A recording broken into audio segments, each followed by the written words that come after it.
인생을 오래 살아보니 한 가지 사실이 너무도 분명하게 다가옵니다. 결국 마지막에 남는 건 누구도 아닌 바로 나 혼자라는 진실입니다. 젊을 때는 자식이 평생 곁을 지켜줄 것 같고, 배우자와는 끝까지 함께 늙어갈 것 같고, 친구들은 평생의 동반자처럼 느껴지지만, 세월이라는 이름의 강은 우리가 붙잡아온 모든 것을 차례차례 데려가 버립니다. 어느 날 문득 식탁 앞에 혼자 앉아 식어버린 밥상을 바라보는 순간 비로소 깨닫게 됩니다. 함께했던 모든 사람들이 조금씩 멀어지고 어떤 약속도 어떤 관계도 영원하지 않다는 것, 그리고 결국 남는 건 내 그림자와 내 숨뿐이라는 사실입니다. 이 진실은 날카롭고 쓸쓸하게 느껴지지만 동시에 우리의 노년을 지켜주는 가장 현실적이고 강력한 출발점이기도 합니다. 진실을 외면하면 불행이 되고 진실을 직면하면 준비가 됩니다. 저는 90을 넘기고 나서야 이 단순한 진리가 얼마나 소중한지 깨달았습니다. 자식들은 각자의 삶이 너무 바빠서 나를 중심에 두고 살아갈 여유가 없고, 배우자는 병으로 떠나거나 시간이 앞서 데려가 버립니다. 친구들은 하나둘 연락이 끊기고 건강이 나빠지면 자연스레 관계는 흐려집니다. 그래서 저는 어느 날 스스로에게 물었습니다. 정말 끝까지 내 곁에 남아줄 것은 무엇인가? 그 질문 앞에서 오래 고민할 것도 없었습니다. 자식도, 돈도, 건강도, 인간관계도 결국은 내 곁을 떠납니다. 그러나 내가 나를 지키는 힘, 내가 나를 일으키는 정신, 그리고 내가 쌓아온 태도만은 마지막까지 남아 있었습니다. 이것이 바로 노년을 살아가는 가장 중요한 기반이고 오늘 이야기의 출발점입니다. 오늘 제가 여러분께 나누고 싶은 이야기는 단순한 조언이나 미화된 경험담이 아닙니다. 세월이 남기고 간 상처, 후회, 깨달음, 그리고 진실로 만들어진 이야기입니다. 당신이 지금 60대든 70대든 혹은 이미 80대를 지나가고 있든 지금 이 순간부터라도 삶을 단단하게 다시 세울 수 있습니다. 노년은 준비하는 사람과 그렇지 않은 사람의 차이가 극명하게 갈립니다. 같은 나이를 살아도 어떤 사람은 매일을 불안과 외로움 속에서 버티고 어떤 사람은 홀로 살아도 당당하고 자유롭게 살아갑니다. 그 차이는 돈에 많고 적음이 아니라, 자식의 효도 여부가 아니라 당신이 어떤 진실을 받아들이고 어떤 준비를 했는가에서 나옵니다. 그래서 오늘 저는 3가지 큰 이야기를 나누려 합니다. 첫째는 혼자 살아도 무너지지 않는 6가지 준비입니다. 이 6가지는 단순한 체크리스트가 아니라 노년을 건강하게 지탱하는 뿌리 같은 것입니다. 집이 흔들리면 마음도 흔들리고, 몸을 돌보는 힘이 사라지면 자존심도 무너집니다. 죽음을 두려워하면 남은 시간은 불안으로 잠식되고, 남의 시선에 묶여 살면 삶은 점점 작아집니다. 감정을 억누르면 병이 되고, 배우기를 멈추면 세상에 뒤처져 스스로를 잃습니다. 그래서 이 6가지 준비는 혼자 남는 순간에도 당신의 마음과 일상을 부서지지 않게 지켜주는 실질적인 힘이 됩니다. 두 번째는 65세 이후에는 돈을 아끼기보다 써야 하는 이유입니다. 많은 사람이 저축만이 안전이라고 믿지만 노년을 가장 허무하게 만드는 것도 바로 못 써본 돈입니다. 내가 쓰지 않으면 결국 남이 쓰고, 내가 누리지 않으면 결국 기억조차 남지 않습니다. 돈을 쓴다는 건 단순한 소비가 아니라 내가 살아온 세월을 스스로 보상하고 확인하는 행위입니다. 병원비로 사라지고 자식들의 다툼의 씨앗이 되는 돈이 아니라 내가 직접 웃고 추억을 만드는 데 쓰는 돈이 진짜 내 돈입니다. 이 주제는 수십 명의 노인들을 상담하며 가장 자주 들은 후회의 목소리에서 비롯된 이야기입니다. 세 번째는 노년에 절대 엮이면 안 되는 인간들에 대한 이야기입니다. 나이가 들면 외로워서 혹은 습관적으로 혹은 예의 때문에 관계를 정리하지 못하는 경우가 많습니다. 하지만 잘못된 인연 하나가 노년 전체를 망치기도 합니다. 도움만 받고 은혜는 모르는 사람, 남의 가족사를 퍼뜨리는 사람, 앞에서는 웃고 뒤에서는 욕하는 사람, 먼저 연락 한번 하지 않는 사람, 정치 이야기로 싸움을 부르는 사람. 이런 사람들은 당신의 남은 삶을 혼란과 상처로 채웁니다. 노년의 평화는 사람을 가려내는 데서 시작됩니다. 이 세 가지 주제는 서로 따로 존재하는 이야기가 아닙니다. 결국 모두 한 곳으로 모입니다. 바로 내 인생을 내가 지키는 힘. 자식에게 기대지 않고, 돈에 매달리지 않고, 잘못된 관계에 휘둘리지 않고, 나라는 존재를 단단하게 세우는 것. 이것이야말로 노년을 행복하게 만드는 가장 근본적인 비밀입니다. 저는 오늘 이 이야기를 통해 여러분이 남은 시간을 후회 없이 살 수 있도록 돕고 싶습니다. 힘을 주고 싶고 용기를 드리고 싶습니다. 이제 첫 번째 주제로 들어가기 전에 마지막으로 한 가지 말씀드리고 싶습니다. 지금 당신의 나이가 얼마이든 삶이 어디쯤 와 있든 아직 늦지 않았습니다. 오늘 이 순간 마음이 움직였다면 그게 바로 새로운 노년의 출발점입니다. 이제 우리는 본격적으로 6가지 준비 이야기를 시작하려 합니다. 당신의 노년이 무너지지 않는 단단한 기둥을 세우기 위한 첫걸음입니다. 노년을 살아보니 혼자 남는 순간이 오더라도 무너지지 않고 버티게 해주는 힘은 거창한 것이 아니었습니다. 오히려 아주 기본적이고 아주 현실적이고 아주 소소해 보이는 준비들이었습니다. 그런데 이 소소한 것들이야말로 노년의 뿌리가 되고 마음의 기둥이 되고 삶을 지켜주는 보호막이 되더군요. 그래서 오늘은 혼자 살아도 흔들리지 않기 위해 반드시 갖춰야 할 6가지 준비를 차근차근 이야기해 보려고 합니다. 이 6가지는 어느 것 하나 대충 넘길 수 있는 것이 아닙니다. 실제 사례와 함께 제가 직접 보고 겪은 경험을 담아 솔직하게 풀어드리겠습니다.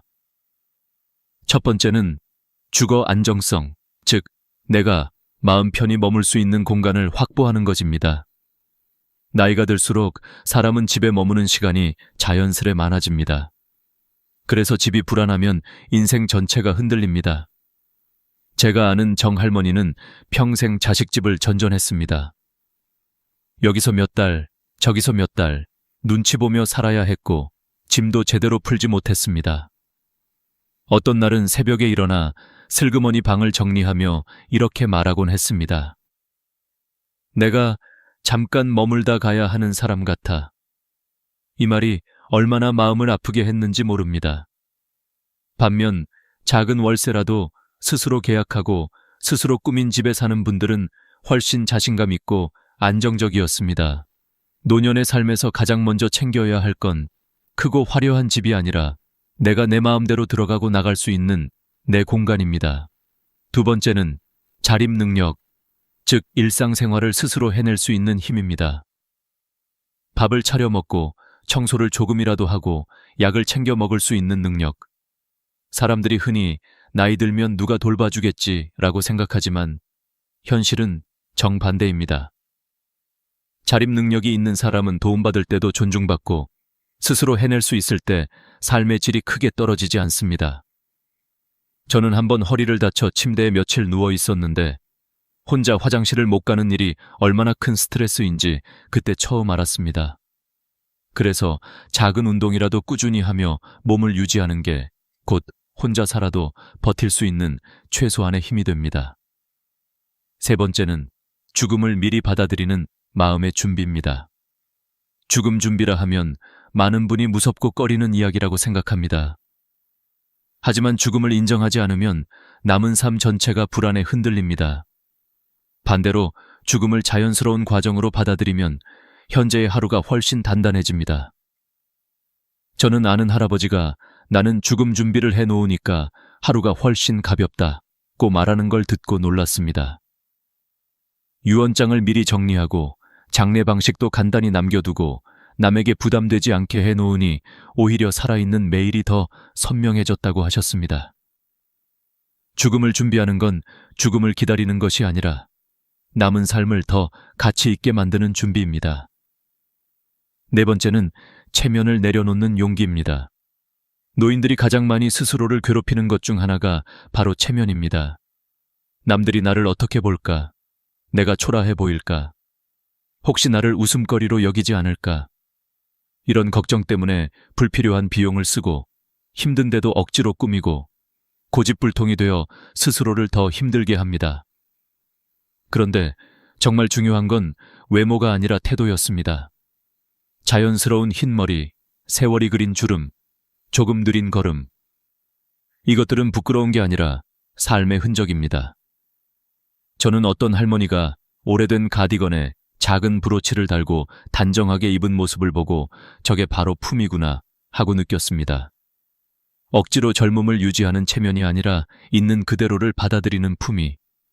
이것이 혼자 살아도 꿋꿋하게 만드는 힘입니다. 5번째는 감정을 솔직하게 표현하는 습관입니다. 나이 들수록 외로움, 서운함, 두려움 같은 감정이 더 자주 찾아오지만 많은 분이 나이가 있는데 이런 말 하면 창피하지 라며 마음을 꽁꽁 숨깁니다. 그러다 보면 감정이 쌓여 병이 되고 인간관계도 멀어져 버립니다. 저는 가까운 지인이 마음을 억누르다가 우울증으로 힘들어지는 것을 보았습니다. 그 모습을 지켜보며 깨달았습니다.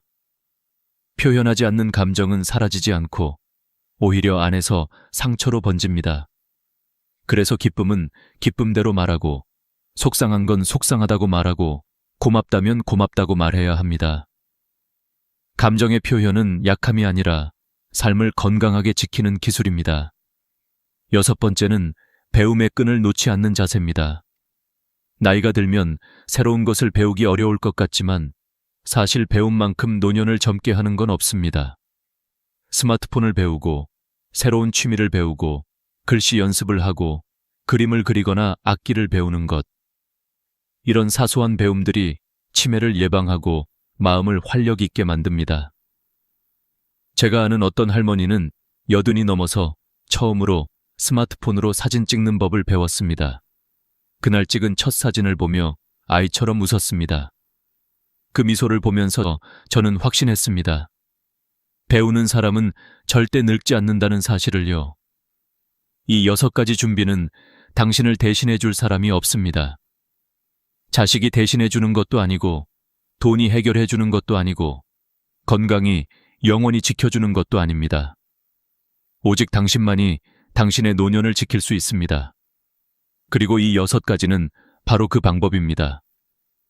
외로움이 찾아와도 무너지지 않고 어떤 변화가 닥쳐와도 버틸 수 있게 해주는 아주 현실적이고 확실한 준비들입니다.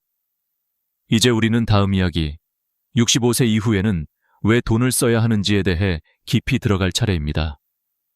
이 부분은 많은 분이 오해하고 있는 만큼 제가 본 실제 사례들을 통해 아주 솔직하게 말씀드리겠습니다. 65세 이후의 삶에서 돈을 어떻게 대하느냐는 노년을 풍요롭게 만들 수도 있고 텅 비게 만들 수도 있는 결정적인 요소입니다. 많은 분들이 나이가 들수록 돈을 아껴야 안전하다고 생각하지만 실제로는 그 반대입니다. 65세 이후에는 돈을 쓴 만큼 삶이 살아나고 웃음이 돌아오며 하루가 따뜻해지는 법입니다.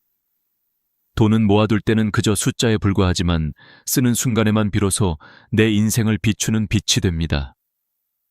제가 상담해온 수많은 노인들 중 평생 절약하며 살아온 분들이 마지막에 공통적으로 남긴 말이 있습니다. 돈을 아낀 게 아니라 인생을 아꼈던 거구나. 이 말은 노년을 앞둔 우리가 반드시 새겨야 할 경고입니다. 평생 아끼고 참으며 돈을 모아도 결국 그 돈을 내가 쓰지 못하면 남는 건 불안, 후회, 허무뿐입니다. 어떤 할아버지는 평생 검소하게 살며 억대의 돈을 모았지만 정작 본인은 외식 한 번, 여행 한 번 제대로 누리지 못한 채 병상에서 눈을 감았습니다. 남겨진 돈은 자식들의 다툼으로 흩어졌고 본인이 흘린 땀과 희생은 기억되지 못했습니다.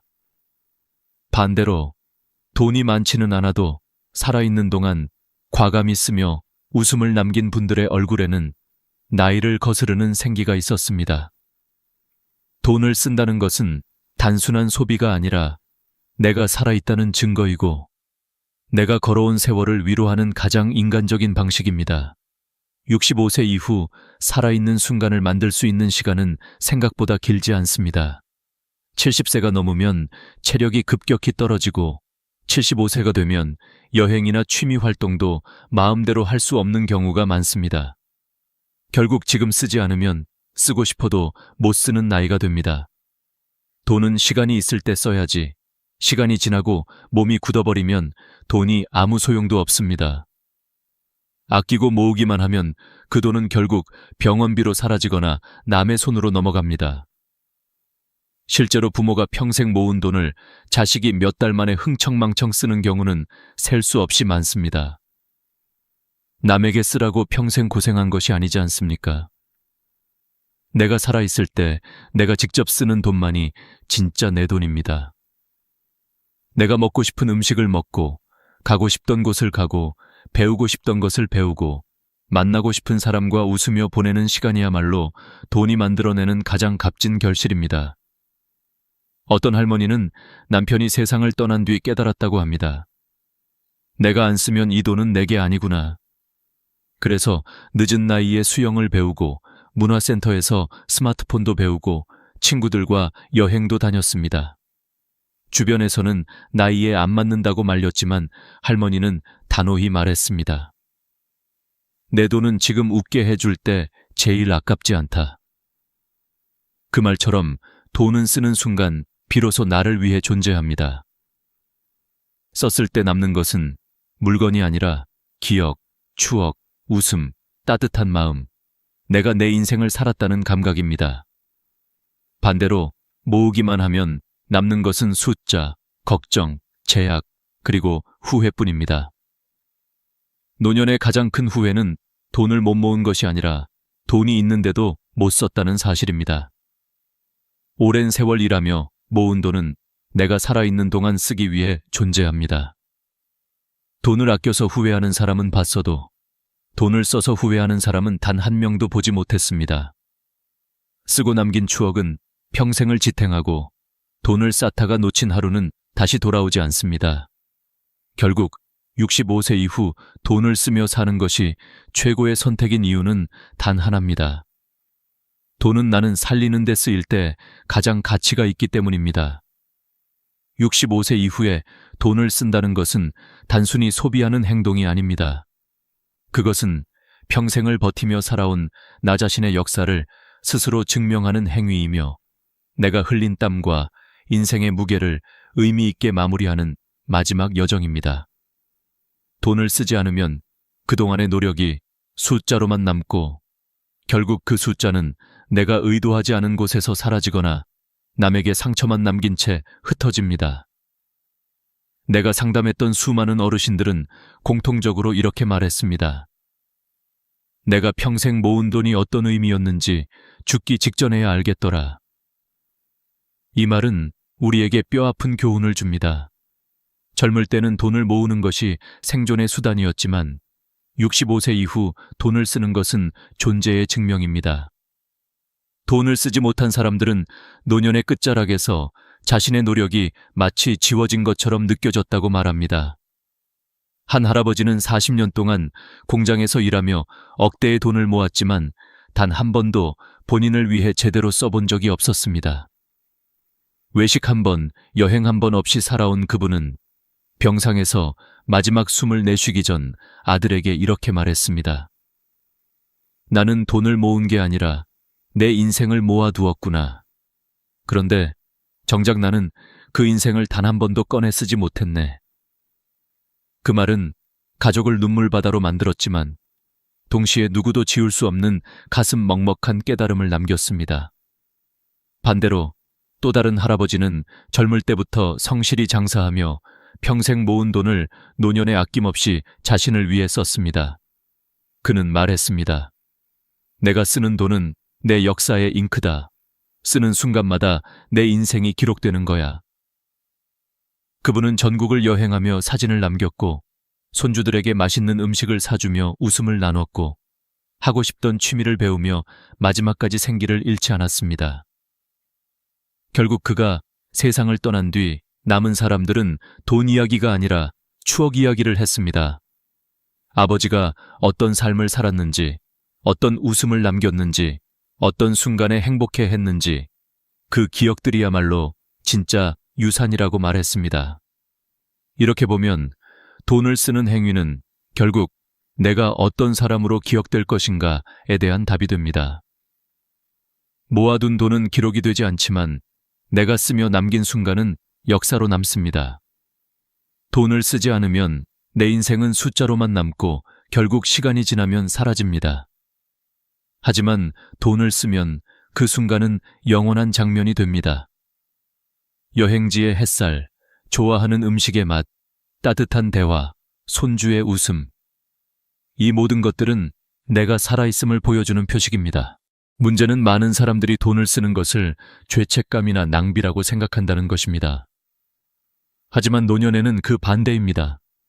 몸이 움직일 때, 눈이 또렷할 때, 기억이 선명할 때 돈을 쓰는 것이야말로 가장 현명한 선택입니다.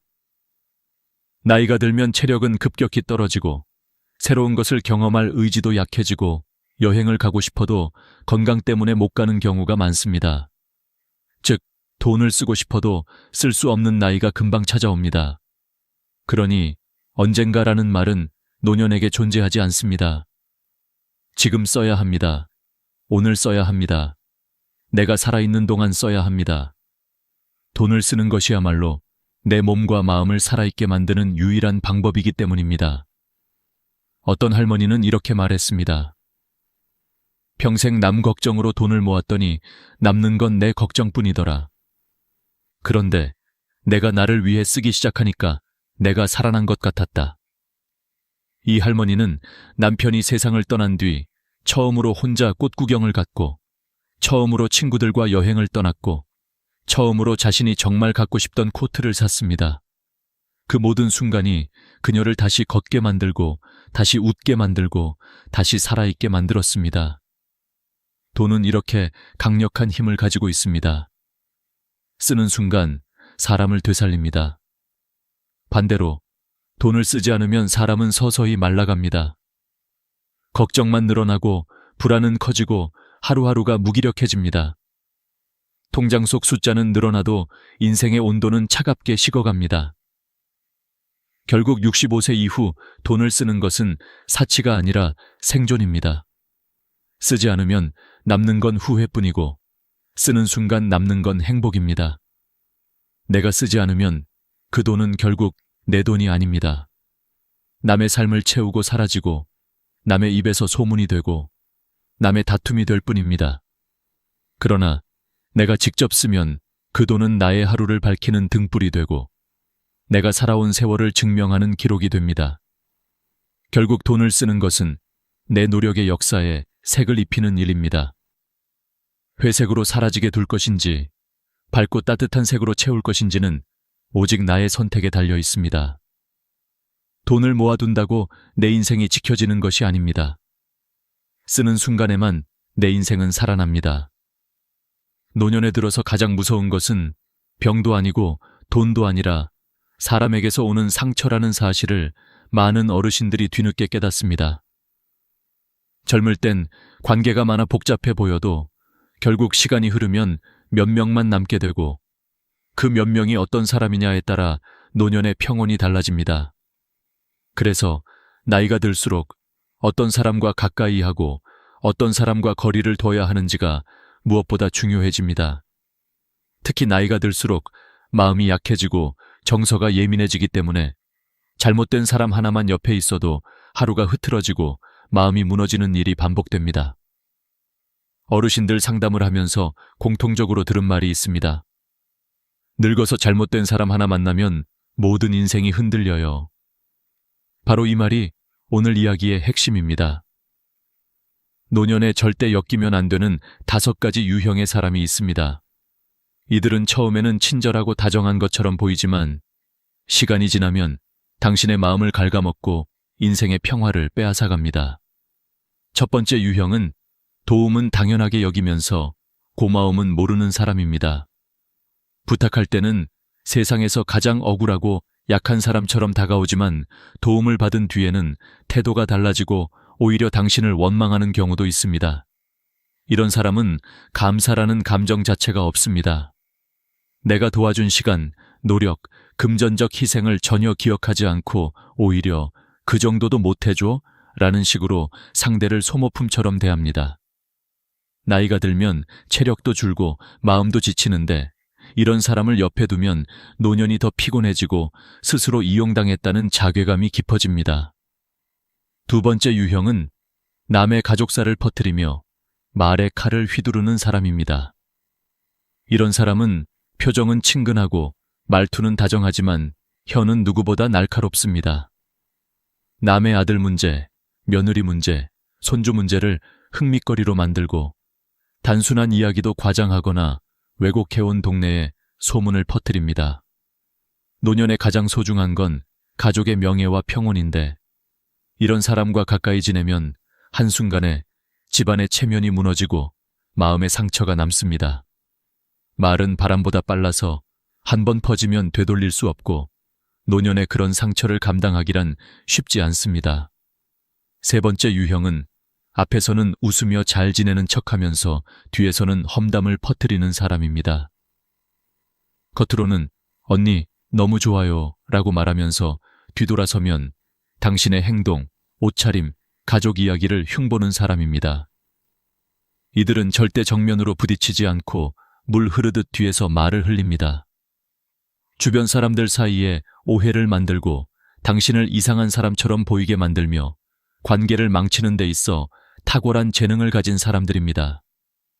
나이가 들면 인간관계가 단순해지는 만큼 이런 유형과 가까워질수록 외로움이 더 깊어지고 모임에 나가기조차 싫어지게 됩니다. 네 번째 유형은 절대 먼저 연락하지 않는 사람입니다. 당신이 먼저 연락하지 않으면 관계는 유지되지 않고 당신이 챙기지 않으면 아무 연락도 없는 사람.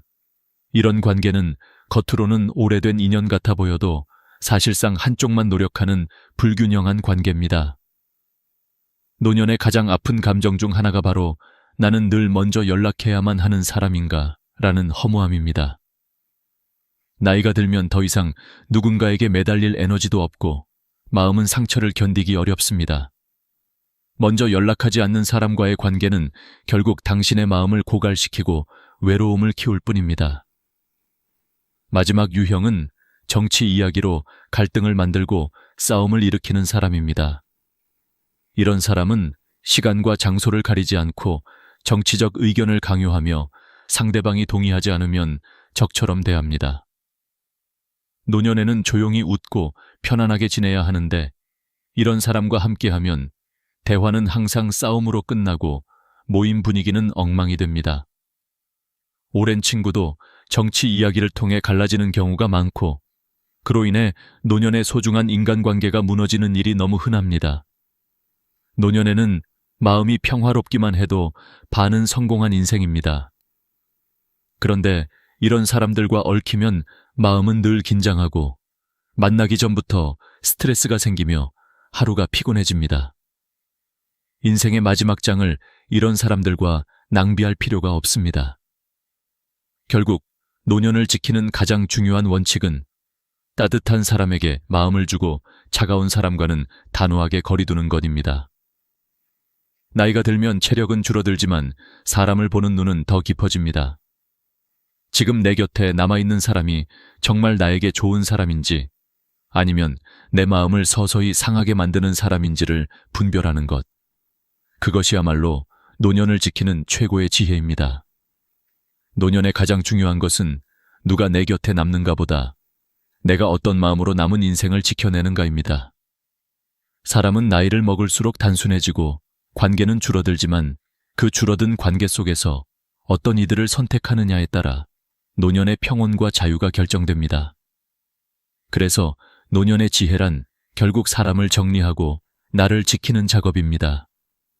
먼저 연락하지 않는 사람, 고마움을 모르는 사람, 뒤에서 흉보는 사람, 정치 이야기로 싸움을 만드는 사람과는 과감히 거리를 두어야 합니다. 이런 사람들은 당신의 에너지를 소모시키고 마음을 지치게 만들며 결국 혼자 있는 것보다 더 큰 외로움을 남깁니다. 반대로 연락이 뜸해도 마음이 따뜻한 사람, 이해하려는 태도를 가진 사람, 당신의 말에 귀 기울여주는 사람 한 명만 있어도 노년은 풍요롭고 든든합니다. 노년에 필요한 것은 많은 사람이 아니라 내 마음을 편안하게 해주는 단 한 명의 사람입니다. 그러나 그 한 명을 찾기 위해선 무엇보다 먼저 내가 나를 지키는 태도가 필요합니다. 남의 인정에 흔들리지 않고 내 만족을 기준으로 삼는 것, 감정을 억누르지 않고 솔직하게 표현하는 것, 나에게 상처 주는 관계는 망설임 없이 정리하는 것, 이 모든 것이 노년의 평화를 지키는 힘이 됩니다. 특히 나이가 들수록 배움의 습관을 멈추지 않는 것이 중요합니다. 새로운 기술을 익히고 세상과 연결을 유지하고 하루라도 뇌를 움직이는 일을 해야 합니다. 배우지 않으면 세상이 나를 떠나가는 느낌이 들고 그 순간 외로움은 깊어져 삶의 활력이 사라집니다. 하지만 작은 것 하나라도 배우기 시작하면 자신감이 살아나고 마음이 젊어지며 세상과의 거리도 가까워집니다. 배움은 노년의 생명력입니다. 또한 65세 이후에는 돈을 쓴 만큼 하루가 즐거워진다는 사실을 기억해야 합니다. 아껴둔 돈은 결국 남의 것이 됩니다. 내가 살아있는 동안 내가 쓰는 돈만이 진짜 내 것입니다. 쓰며, 웃고 쓰며, 배우고 쓰며 추억을 만들 때 그 돈은 삶을 빛내는 도구가 되고 내 인생의 마지막 장을 풍요롭게 채워주는 힘이 됩니다. 돈을 쌓아두는 것은 안전망이 아니라 또 다른 걱정이며 쓰지 못하고 떠난 사람들의 마지막 후회는 언제나 조금만 더 쓸 걸, 조금만 더 즐길 걸 이라는 말뿐입니다. 결국 노년을 후회 없이 살기 위해 필요한 것은 세 가지입니다. 첫째, 혼자 살아도 흔들리지 않는 준비를 하는 것. 둘째, 65세 이후에는 과감히 쓰며 하루를 즐기는 것. 셋째, 나를 지치게 하는 관계를 정리하고 따뜻한 사람들과 연결되는 것. 이 세 가지가 완성될 때 노년은 외로움이 아니라 자유가 되고 두려움이 아니라 여유가 되며 버티는 삶이 아니라 누리는 삶으로 바뀝니다. 남은 인생은 남이 지켜주는 것이 아니라 내가 직접 지켜야 합니다. 내가 어떤 사람들을 옆에 둘지, 어떤 사람들을 멀리할지, 어떤 순간에 돈을 쓸지, 어떻게 나를 위해 하루를 보낼지, 그것은 전적으로 나의 선택이며 그 선택이 바로 나의 노후를 결정합니다. 나이를 먹는다고 지혜가 저절로 생기는 것은 아닙니다. 지혜는 선택에서 오고 용기에서 오며 한 걸음을 내딛는 마음에서 옵니다.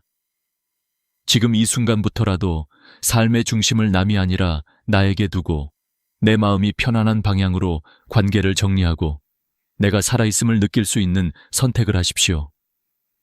노년은 잃어가는 시간이 아니라 내 삶을 더 선명하게 발견하는 시간입니다.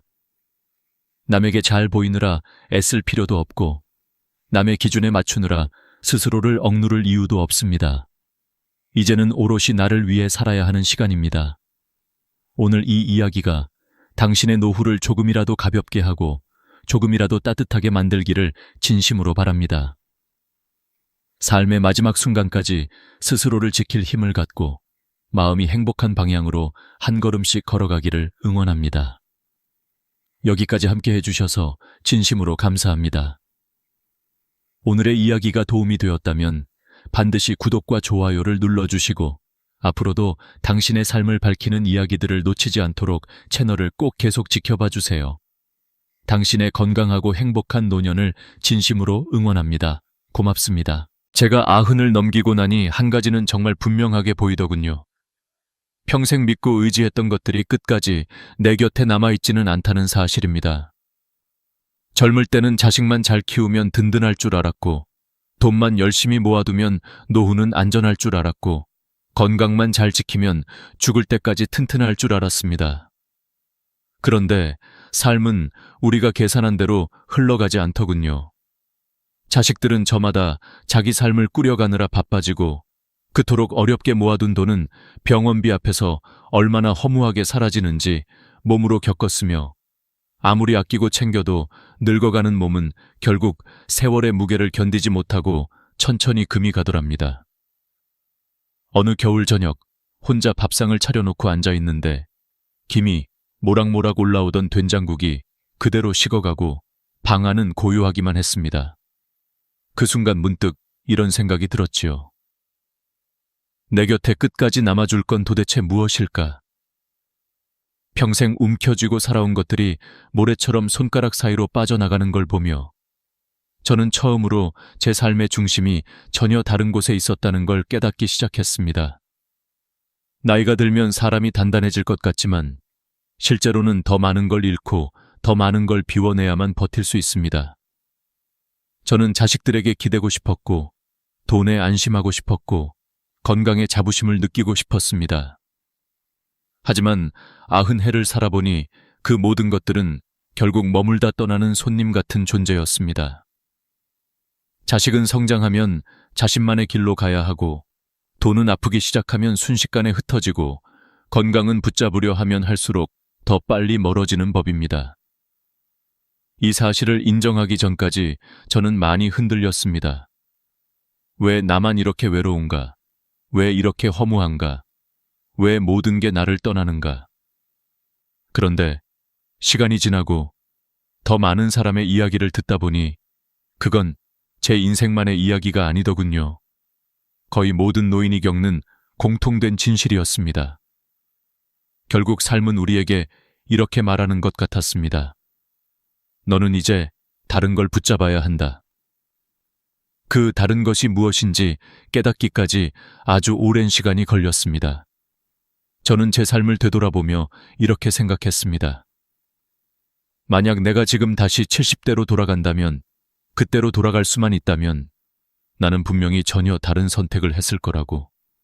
삶의 중심을 자식에게 두지 않고 돈에 매달리지 않고 건강을 과신하지 않고 오히려 나 자신과 내 일상 그리고 내 곁의 작은 관계들을 지키는 데 마음을 더 썼을 겁니다. 왜냐하면 지금 돌이켜보니 끝까지 남아준 건 거창한 것이 아니었으니까요. 화려한 집도 아니었고 두둑한 통장 잔고도 아니었고 젊음처럼 탄탄한 몸도 아니었습니다. 끝까지 나를 지탱해준 건 아주 사소한 것들이었습니다. 동네 마트에서 누군가 건네주던 오늘도 나오셨어요? 라는 짧은 인사, 새벽 공원을 걸을 때 마주치던 익숙한 얼굴, 시장에서 무 좀 더 얹어주던 아주머니의 밝은 표정, 그리고 내가 아직도 필요하다고 느끼게 해준 작은 역할들. 바로 그런 작은 온기들이 제 인생의 기둥이 되어 주었습니다. 저는 지금 여러분께 한 가지 가장 진심 어린 말을 드리고 싶습니다. 만약 여러분이 지금 60대, 70대라면 저는 여러분에게 제 인생의 뼈아픈 깨달음을 미리 말씀드리고 싶습니다. 아직 늦지 않았습니다. 저는 90년을 살고 나서야 깨달았지만 여러분은 지금부터라도 바꿀 수 있습니다. 자식에게 덜 기대고 돈을 덜 붙잡고 건강에 덜 집착하며 대신 여러분 자신의 삶을 지키는데 더 많은 마음을 쓰기를 바랍니다. 저는 여러분이 저처럼 늦게 깨닫지 않았으면 좋겠습니다. 나이가 든다는 것은 삶이 줄어드는 것이 아니라 오히려 더 본질적인 것만 남겨두는 과정이라는 걸 저는 늦게야 알았습니다. 이제 제 이야기는 시작입니다.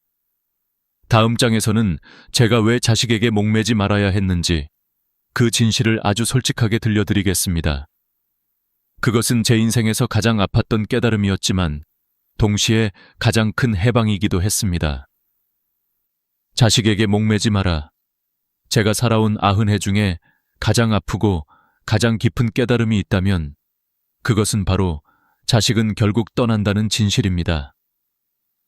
이 말이 잔인하게 들릴지도 모르지만 저는 여러분께 그 어떤 꾸밈도 없이 사실 그대로 말씀드리고 싶습니다. 젊었을 때 저는 자식이 내 인생의 전부라고 믿었고 그 아이들을 위해서라면 제 삶이 어떻게 되어도 괜찮다고 생각했습니다. 새벽같이 일어나 밥을 챙기고 학교 보내고 병치레 하면 밤새 간호하고 내 옷은 사지 못해도 자식 옷은 아끼지 않았습니다. 그때는 그렇게 하는 것이 부모의 당연한 도리라고 믿었지요. 그리고 마음 한편에는 이런 기대를 숨겨두고 있었습니다. 내가 늙으면 이 아이들이 내 옆에 있어 주겠지. 제가 속았던 게 아니라 그만큼 순진했고 그만큼 절실했습니다. 그런데 시간이 흘러 자식들이 결혼하고 직장을 가지고 가정을 꾸리면서 저는 천천히 한 가지 진실을 마주하게 되었습니다. 자식은 부모의 인생이 중심이지만 부모는 자식 인생의 중심이 아니라는 사실입니다. 처음에는 자식들이 바빠서 자주 못 오는 거라고 스스로를 달랬습니다. 일이 많겠지, 아이 키우느라 정신없겠지, 시간이 지나면 다시 찾아오겠지. 하지만 그 시간은 오지 않았습니다. 결국 명절에도 얼굴 한번 못 보고 지나가는 해가 많아졌고 생일은 전화 한 통으로 끝나기 일쑤였습니다. 옆집 방 노인네도 늘 말씀하셨습니다. 자식이 효도한다는 건 옛말이야. 애들도 먹고 살기 바빠. 그리고 저는 그 말을 듣고 웃어 넘겼지만 속으로는 그 말이 가슴 깊은 곳에 박히는 걸 느꼈습니다. 자식들은 부모를 사랑합니다. 그건 변하지 않는 사실입니다. 하지만 사랑한다고 해서 늘 곁에 있어주는 건 아닙니다. 그들은 자기 몫의 삶을 살아야 하고 그 삶이 바쁘고 무겁기 때문에 부모를 챙길 여유가 없는 때가 더 많습니다. 어떤 분들은 이걸 배신이라고 느끼고 효도하지 않는다고 원망합니다. 하지만 저는 이제 압니다. 그것은 배신이 아니라 시대의 흐름일 뿐입니다. 젊은 세대는 예전처럼 한 집에 모여 살지 않고 직장 때문에 도시를 옮기고 해외로 나가는 경우도 많습니다. 가족의 형태가 달라졌고 관계의 방식도 달라졌습니다. 그 변화 속에서 부모가 옛 기대를 붙잡고 있다면 그 기대는 결국 부모의 가슴을 찌르는 칼이 됩니다. 제가 진짜 깨달은 건 이것입니다. 자식에게 기대는 만큼 마음이 무너질 준비를 하게 된다는 것입니다. 기대가 깊으면 상처도 깊습니다. 어떤 할머니는 평생을 아들만 바라보다가 그 아들이 해외로 이주하는 바람에 거의 1년을 울며 지내셨습니다. 하지만 그 눈물은 아들을 위한 것이 아니라 자기 마음을 스스로 갉아먹는 눈물이었습니다. 결국 기력이 쇠하고 병원에 입원하셨고 아들은 잠시 다녀간 후 다시 떠났습니다. 저는 그 모습을 보며 크게 깨달았습니다. 자식에게 내 행복의 열쇠를 맡기는 순간 나는 내 인생을 잃는구나. 자식은 철새와 같습니다. 봄에 나타났다가 가을이면 떠나는 것처럼 부모 곁에 오래 머무르는 존재가 아닙니다. 그들이 떠나는 건 잘못이 아닙니다. 그들이 나쁜 게 아닙니다. 시간이 흐르면 부모도 떠나야 하고 자식도 떠나야 하는 것이 삶입니다. 그런데도 부모가 왜 너는 내 곁에 있어 주지 않느냐 하고 매달리면 부모도 괴롭고 자식도 괴롭습니다. 이 기대는 서로를 묶는 쇠사슬이 됩니다. 제가 70대로 돌아간다면 그 쇠사슬을 가장 먼저 끊어냈을 겁니다. 내 삶의 중심을 자식에게 두지 않고 나 자신에게 두었겠지요.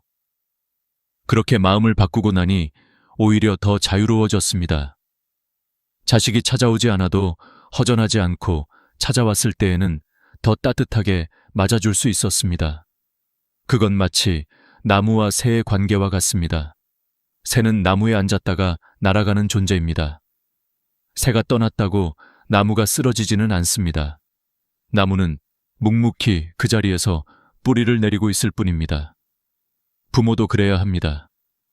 자식이 떠난다고 해서 부모의 삶이 무너져서는 안 됩니다. 뿌리를 지켜야 합니다. 그래야 내 삶은 흔들리지 않습니다. 저는 이렇게 말씀드리고 싶습니다. 자식이 떠나는 것은 자연스러운 일입니다. 문제는 내가 무너지는가, 아니면 내가 단단히 서 있는가입니다. 자식이 내 삶의 기준이 되면 내 삶은 항상 불안해집니다. 반대로 내 삶을 내가 세우면 자식은 사랑하는 존재일 뿐 기대의 중심이 되지 않습니다. 이것이 후회 없는 노후를 사는 첫 번째 지혜입니다. 다음 장에서는 제가 왜 돈에 집착하지 말아야 한다는 걸 깨달았는지 그 뼈저린 경험을 들려드리겠습니다. 그 이야기는 아마 많은 분들의 마음을 다시 한번 뒤흔들 겁니다. 돈은 결국 흩어진다. 제가 평생 살아오면서 가장 허무하게 느꼈던 것 중 하나가 바로 돈이라는 것은 절대로 내 손에 오래 머물지 않는 존재라는 사실입니다. 젊었을 때 저는 돈만 충분히 모아두면 노후는 안전할 거라 믿었습니다. 그래서 남들 쉴 때도 손을 놓지 않았고 비 오는 날에도 장사를 나갔고 새벽마다 짐을 나르며 허리가 휘도록 일했습니다. 그렇게 평생 모아둔 돈이 있으니 나는 늙어도 걱정 없겠지. 혹시 병이 와도 잘 버틸 수 있겠지. 아무리 힘든 일이 와도 돈이 날 지켜주겠지. 그렇게 믿었습니다. 그런데 그 믿음이 얼마나 얕은 모래성을 쌓는 일이었는지 저는 늙고 나서야 알게 되었습니다. 어느 날 갑자기 병원에 실려 가보십시오. 평생 모아둔 돈이 일주일 만에 얼마나 빠르게 사라지는지 그 속도를 보고 있으면 정말로 가슴이 덜컥 내려앉습니다. 저는 직접 경험했습니다. 입원비, 검사비, 약값, 간병인 비용. 하나하나가 별것 아닌 것 같지만 그 모든 것이 겹치면 평생 움켜쥐고 살아온 돈이 폭포수처럼 쏟아져 나갑니다. 그때 저는 제 손에 쥐고 있던 것이 돈이 아니라 손가락 사이로 빠져나가는 모래였다는 사실을 뼈저리게 깨달았습니다. 돈을 꽉 움켜쥘수록 오히려 더 빠르게 흩어지더군요. 옆집 김 씨도 그랬습니다. 평생 공장에서 일하며 퇴직금을 하나둘 모아두고 이제는 걱정 없겠다고 말하곤 했습니다.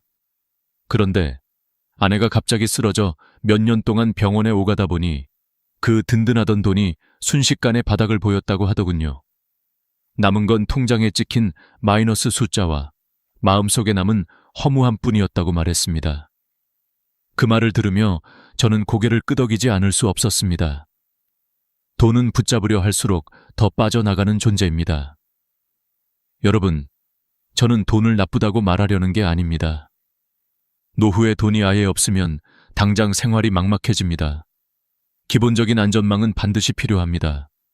하지만 젊었을 때 제가 했던 가장 큰 착각은 이것입니다. 돈만 있으면 된다고, 돈만 있으면 안전하다고, 돈만 있으면 인생이 흔들리지 않을 거라고 믿었다는 점입니다. 그런데 그 믿음은 환상이었습니다. 돈은 늘 빠져나갈 구멍을 찾아갑니다. 의료비, 자식 문제, 집수리, 갑작스러운 사고, 그리고 나를 돌볼 누군가에게 드는 비용까지. 결국 돈은 여기저기로 흘러가고 우리는 결국 돈을 붙잡지 못한 채 남겨집니다. 그래서 저는 지금 돈을 도구로만 생각합니다. 도구란 쓰일 때 의미가 있습니다. 쓰지 않고 움켜쥐면 짐이 됩니다. 통장 숫자를 바라보며 안심하는 것은 진짜 안심이 아닙니다. 오히려 그 숫자가 줄어드는 걸 볼 때마다 더 큰 불안이 생깁니다. 그러나 돈을 내 삶을 더 낫게 만드는 도구라고 생각하면 마음이 훨씬 편안해집니다. 좋은 음식을 먹고 작은 여행을 떠나 마음의 바람을 쐬고 친구와 밥 한 끼 나누고 건강을 위해 꼭 필요한 걸 사는데 돈을 쓰는 것. 이런 것들이 바로 진짜 남는 투자입니다. 저는 평생 모은 돈 중 일부를 사람들과 밥 먹고 좋은 시간을 나누는 데 썼습니다. 그 기억들이 남아 지금도 제 마음을 따뜻하게 해줍니다. 반면 혹시 모를 미래를 위해 아껴두었던 돈은 결국 병원비로 나가버렸습니다. 하나도 남지 않았습니다. 그때 저는 절실히 깨달았습니다. 돈은 쌓아둘수록 불안해지고 쓸수록 관계와 경험이라는 의미가 남는다는 것을. 여러분, 제가 여러분께 꼭 말하고 싶은 것은 이것입니다. 돈은 찰나에 흩어집니다. 하지만 그 돈을 어디에 쓰느냐는 평생 남습니다. 자식에게 보여주려고, 남에게 과시하려고, 남보다 더 많이 가지려고 모은 돈은 결국 내 곁을 떠납니다. 하지만 오늘 내가 나 자신을 위해, 관계를 위해, 건강을 위해 의미 있게 쓴 돈은 기억이 되고 따뜻함이 되고 삶의 자산으로 남습니다. 제가 70대로 돌아간다면 저는 돈을 움켜쥐며 불안에 떨지 않았을 겁니다.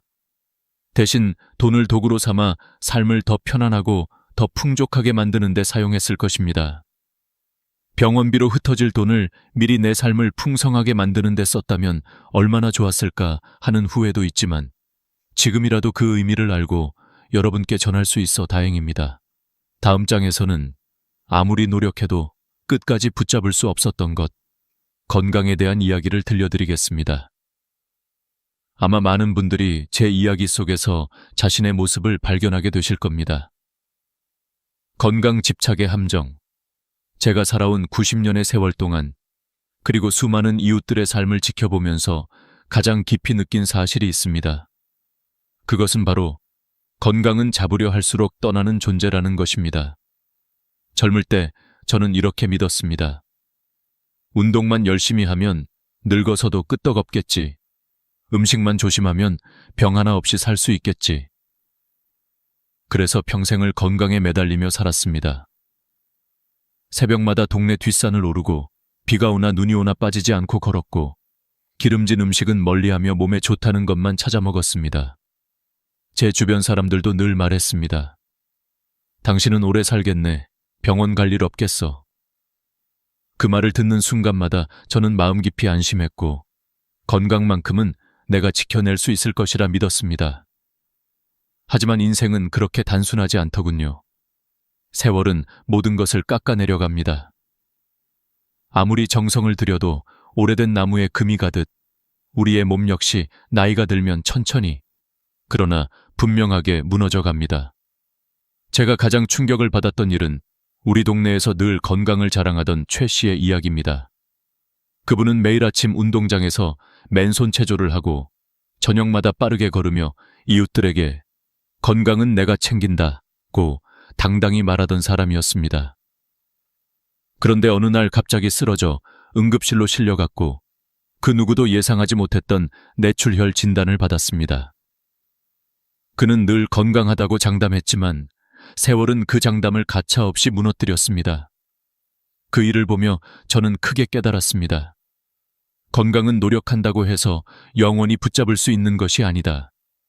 WHO 조사에 따르면 65세 이상 노인의 80%가 한 가지 이상의 만성질환을 가지고 있다고 합니다. 즉, 질병은 특별한 것이 아니라 자연스러운 과정입니다. 그러나 우리는 그 사실을 인정하지 못하고 나는 괜찮다, 나는 튼튼하다 라고 스스로를 속이며 살아갑니다. 저도 그랬습니다. 허리가 무너져서 걷지도 못하고 누워만 있을 때 그제야 깨달았습니다. 그동안의 자신감이 아니라 자만이었다는 것을요. 여러분도 아마 비슷한 경험이 있으실 겁니다. 어느 날 갑자기 무릎이 시큰거리고 계단 한 층을 오르는 것이 벅차지고 전이 떨려서 숟가락을 놓칠 때 그제야 우리는 몸이 조용히 보내던 신호를 뒤늦게 이해하게 됩니다. 건강은 절대로 영원하지 않습니다.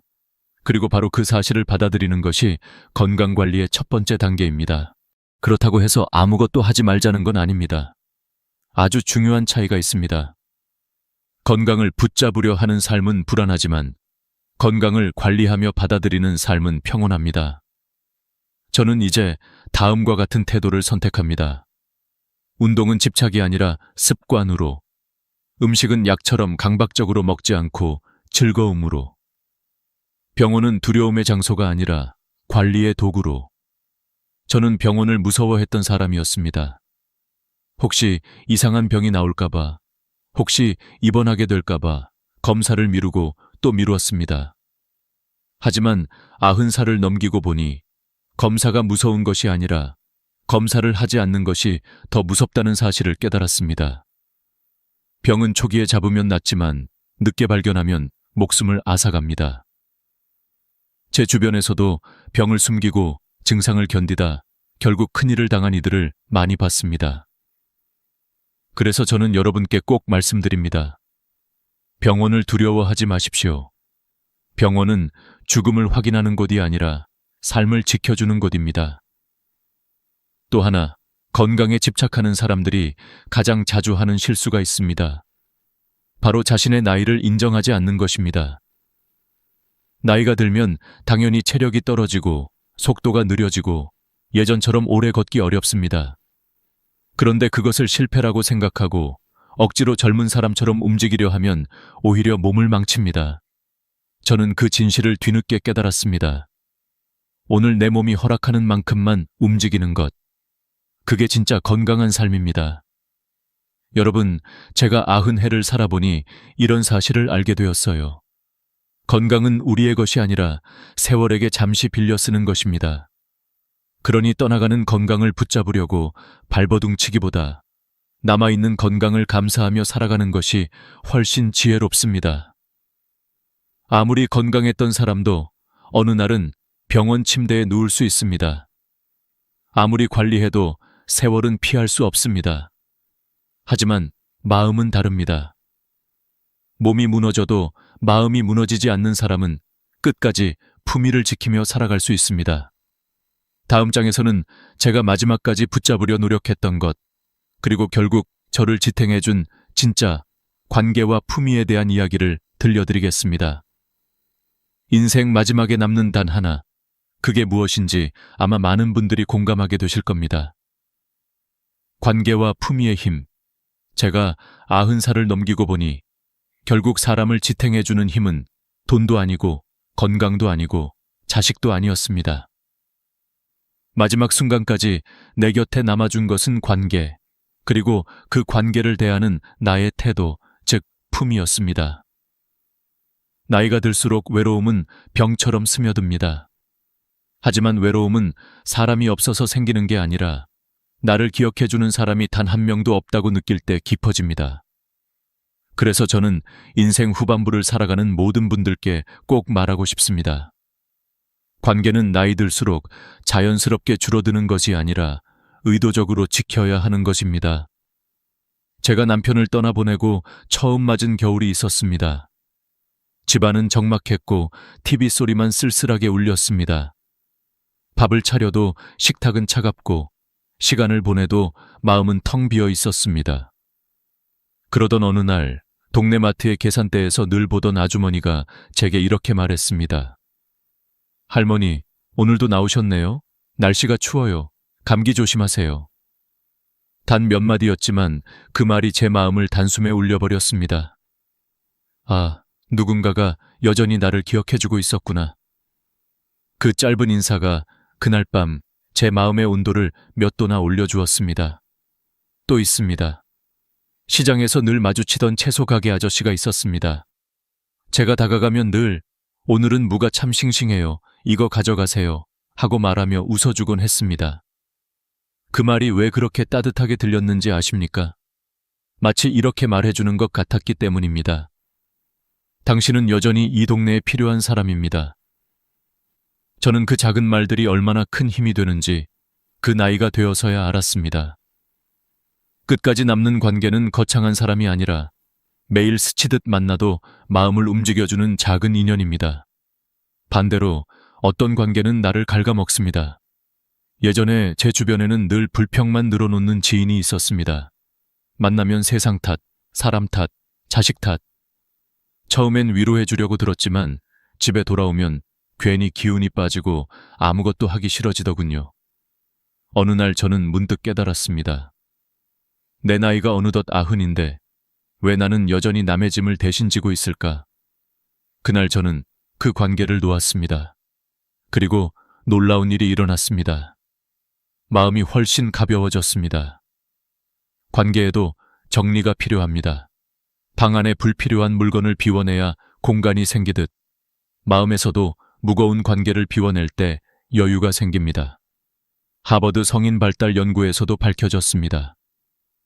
80년 넘게 사람들의 삶을 추적한 결과 수명을 가장 길게 만드는 요소는 돈도, 명예도, 건강도 아닌 좋은 관계의 질이었습니다. 좋은 관계는 건강을 지켜주고 외로움을 줄이며 마음을 평온하게 해준다고 합니다. 반대로 갈등이 많거나 부정적인 사람 옆에 오래 있으면 스트레스가 높아지고 질병 위험도 올라갑니다. 어쩌면 우리는 이미 알고 있었는지도 모릅니다. 행복은 결국 사람에게서 온다는 걸요. 품위에 대해서도 이야기해 봅시다. 많은 사람들이 나이 들수록 체면을 유지하려고 애씁니다. 남들 눈치 보느라 비싼 옷을 사입고 허리가 아파도 괜히 젊어 보이려고 불편한 신발을 신고 남이 뭐라 할까봐 마음에도 없는 미소를 짓습니다. 하지만 이렇게 사는 사람일수록 내면은 더 피곤하고 더 외롭습니다. 체면은 남에게 보이기 위한 가짜 멋이고 품위는 나 자신을 받아들이는 진짜 멋입니다. 제가 기억하는 한 할머니가 있습니다. 늘 같은 가디건을 입고 다니셨지만 그 가디건은 깔끔히 다려져 있었고 가슴에 작은 브로치 하나를 달아 놓으셨습니다. 화려하지 않았지만 고왔습니다. 사람들은 말했습니다. 저분 참 멋있다. 세월이 흘러도 단정하시네. 그분은 젊음을 따라잡으려 하지 않았습니다. 대신 자신의 나이를 자연스러움으로 받아들이고 그 안에서 자신만의 멋을 만들어냈습니다. 그게 바로 품위입니다. 품위는 나이를 가리지 않고 오히려 나이를 먹을수록 더 빛나는 힘을 갖습니다. 제가 70대로 돌아간다면 저는 이렇게 살 겁니다. 불필요한 관계는 과감히 끊고 따뜻한 사람들과 더 자주 만나고 체면 대신 자연스러움을 선택하고 나이든 나를 부끄러워하지 않고 작은 관계들을 소중히 여기며 말입니다. 관계와 품위는 노후를 지탱하는 두 개의 기둥입니다. 하나는 나를 외로움에서 지켜주고 다른 하나는 나를 초라함에서 지켜줍니다. 이 두 가지가 튼튼하면 비록 혼자 살아도 마음이 허물어지지 않습니다. 다음 장에서는 제가 끝내 붙잡은 마지막 지혜, 오늘을 사는 힘, 그리고 노후를 따뜻하게 만드는 근본적인 지혜를 들려드리겠습니다. 아마 이 부분이 여러분의 마음에 가장 깊이 남을 것입니다. 제가 90해를 살아오며 끝내 깨달은 마지막 진실이 있습니다. 그것은 아주 단순하지만 그 단순함 때문에 평생을 돌아 돌고 난 뒤에야 비로소 이해하게 된 말입니다. 노후를 지탱하는 가장 큰 힘은 오늘을 사는 능력이다. 자식도 떠나고 돈도 흩어지고 건강도 서서히 무너지고 친구들도 하나둘 사라지는 시간이 찾아옵니다. 그때 많은 이들은 마음속에 커다란 구멍이 생긴 것처럼 느끼고 내 인생은 이제 끝났다고 생각합니다. 그러나 제가 살아보니 그 구멍을 메우는 방법은 거창한 것이 아니라 오늘을 채우는 일이었습니다. 내일을 두려워하며 살면 삶은 무너지고 오늘을 살아내면 삶은 다시 조금씩 바로 세워집니다. 제가 잘 아는 철수 어르신의 이야기를 들려드리겠습니다.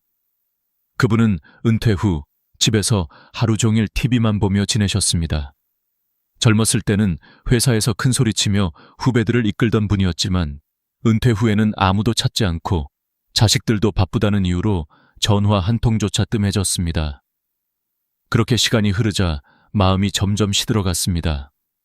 그런데 어느 날 동네 복지관에서 자원봉사자를 찾는다는 이야기를 듣고 반쯤 억지로 나가보셨습니다. 그곳에서 한 직원이 말하더군요. 어르신이 계셔서 너무 든든합니다. 그 한마디에 철수 어르신의 표정이 환하게 밝아졌습니다. 왜일까요? 자신이 여전히 필요한 사람이라는 감각이 되살아났기 때문입니다. 그는 그날 이후 매주 정해진 시간에 복지관을 찾았고 누군가에게 도움을 줄 수 있다는 사실이 그의 삶을 다시 일으켜 세웠습니다. 저는 그 모습을 보며 깨달았습니다. 노후의 삶을 살리는 것은 큰 성공이 아니라 작은 역할이다. 손주 숙제를 잠깐 도와주는 일, 매일 아파트 복도에 물을 뿌려주는 일, 아픈 친구에게 따뜻한 말 한마디 건네는 일, 동네 모임에서 회비를 걷는 일, 이런 사소한 역할들이 마음의 불씨를 만들어줍니다. 불씨는 작아도 밤을 밝혀주고 마음을 데워주는 법입니다. 노후에 반드시 필요한 건 그 불씨입니다. 또한 저는 수많은 이웃을 보며 한 가지 더 확실히 배웠습니다. 후회는 마음을 늙게 만들지만 오늘을 붙잡는 것은 마음을 젊게 만든다는 사실입니다. 제가 아는 순자 할머니는 평생 남편에게 사랑한다는 말을 한 번도 제대로 하지 못했다고 늘 후회했습니다. 남편이 세상을 떠나는 순간 그 후회가 더 깊어져 밤마다 눈물을 흘렸습니다. 하지만 그 눈물은 남편을 위한 것이 아니라 자기 자신을 갉아먹는 고통이었습니다. 아무리 붙잡아도 과거는 절대 돌아오지 않습니다. 강물처럼 흘러간 시간은 되돌아오지 않고 뒤돌아본들 다시 손에 담을 수 없습니다. 저는 어느 날 문득 이런 생각이 들었습니다. 지나간 일을 붙잡고 있는 건 젖은 신발을 신고 계속 걷는 것과 같다. 무겁기만 하고 전혀 도움이 되지 않는다. 그날부터 저는 후회하는데 시간을 쓰지 않기로 했습니다. 대신 오늘 할 수 있는 일 하나를 찾기 시작했습니다. 창문을 열어 햇살을 맞는 일, 10분만 걸어보는 일, 따뜻한 차 한 잔을 마시며 마음을 다독이는 일, 감사할 것 3가지를 적어보는 일. 이 작은 행동들이 쌓이면 후회가 들어설 자리가 줄어듭니다. 연구에서도 증명된 사실입니다. 하루에 감사한 일 3가지를 적는 사람은 그렇지 않은 사람보다 삶에 대해 더 긍정적이고 우울감이 크게 줄어든다고 합니다. 또 명상과 호흡에 집중하는 습관은 뇌의 스트레스를 줄이고 마음을 안정시키는 데 큰 효과가 있다고 합니다. 이 모든 것이 결국 오늘을 사는 힘을 키워주는 도구들입니다. 마지막으로 제가 여러분께 꼭 남기고 싶은 지혜가 있습니다. 노후를 지키는 데 필요한 돈은 많은 돈이 아니라 견딜 만큼의 최소한의 돈이다. 저는 젊었을 때 욕심껏 많이 모아야 안전하다고 믿었지만 지금 돌아보면 그럴 필요가 전혀 없었습니다. 월 100만 회배 50만 원 정도의 안정적인 수입만 있어도 기본 생활은 충분히 유지됩니다. 그 이상의 욕심은 마음만 불안하게 만들 뿐입니다. 돈은 무대가 아니라 토대입니다. 토대만 튼튼하면 그 위에서 얼마나 따뜻하고 품위 있게 사는지는 관계와 태도가 결정합니다. 여러분, 제가 90살을 살고 울고 웃고 잃고 버티고 깨닫고 나서야 알게 된 진실은 이것입니다. 노후는 길다. 그런데 그 길을 버티게 해주는 건 오직 오늘의 힘이다. 오늘을 잘 살면 내일이 덜 두렵습니다. 오늘을 채우면 외로움이 틈을 타지 못합니다. 오늘을 사랑하면 인생이 다시 움직입니다. 이제 저는 여러분께 조용히 이렇게 말하고 싶습니다. 오늘을 사십시오. 어제는 흘렀고 내일은 아직 오지 않았습니다. 오늘이 당신을 살립니다. 여기까지 제 이야기를 들어주셔서 진심으로 감사합니다. 이 영상이 여러분의 노후에 작은 등불이 되기를 바랍니다. 그리고 혹시 오늘 제 이야기에 단 한 줄이라도 마음이 움직였다면 구독과 좋아요를 눌러주시고 다음 이야기에서도 함께 해주세요. 당신의 내일이 오늘보다 따뜻하기를 진심으로 기도드립니다. 나이가 든다는 것은 누구에게나 조용히 찾아오는 변화이지만 살아온 세월이 길어질수록 한 가지 사실만은 점점 더 또렷해집니다. 잃어가는 것보다 끝까지 남아 우리를 지탱해주는 힘이 무엇인지 비로소 보이기 시작한다는 것입니다. 어르신, 혹시 이런 순간을 느껴보신 적 있으세요? 몸은 예전 같지 않고 자식도 각자의 삶에 바빠지고 돈도 생각보다 오래 남아있지 않는데 이상하게도 마음속 깊은 곳에서는 그래도 아직 나는 살아있다 라는 힘이 조용히 피어오르는 순간 말입니다. 많은 분들이 노년에 가장 두려워하는 것은 혼자 남는 일이라고 합니다. 그런데 저는 살면서 조금 다른 진실을 배웠습니다. 혼자가 무서운 게 아니라 내가 나 자신을 잃어버리는 것이 더 무서운 일이라는 것을요. 그 깨달음은 갑자기 찾아오는 게 아니라 아주 작은 하루하루 속에서 조용히 모습을 드러냅니다.